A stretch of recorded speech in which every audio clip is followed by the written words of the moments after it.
If you look at two teams in this group, they're from East Africa. That's Tanzania and Uganda.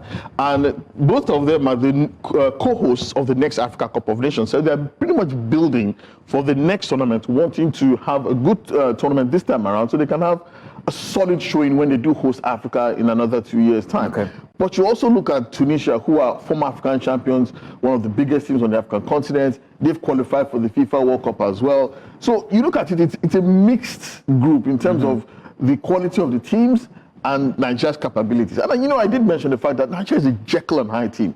Ordinarily, you think that Nigeria will probably give, to Tanzania and Uganda a thrashing. Yeah, but recently we struggled against so-called lesser teams. Yeah. At the FIFA World Cup qualifiers, we struggled against Benin Republic, we struggled against Lesotho, we struggled against Tanzania. I mean, this Nigerian national team... Using the friendly with just struggle. You can't really take anything away from a friendly. But at least tactically, what do you see when you use that performance against these lesser teams? As a metric, exactly. Okay, so there is a problem every country going to this Africa Cup of Nations. Ordinarily, every team is entitled to 14 days with their players. Every player should be released 14 days before the start of the tournament.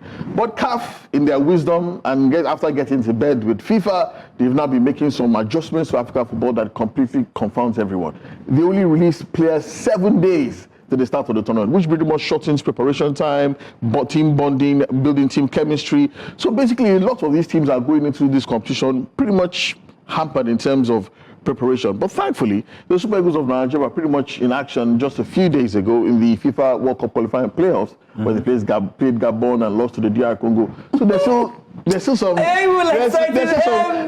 recency.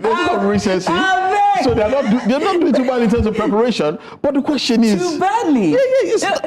What you want to be saying in terms of a qualifying adjective is greatly in terms of preparation, not too badly. Like I said, every single team was hampered because they had only 7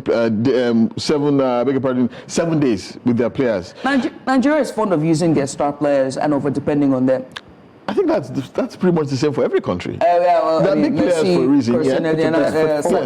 But Victor Osimhen, the boy who will be king. Who could have been king? Who could be king? Because he's an absolute phenomenon. He's one of the best strikers I've ever seen. Yeah.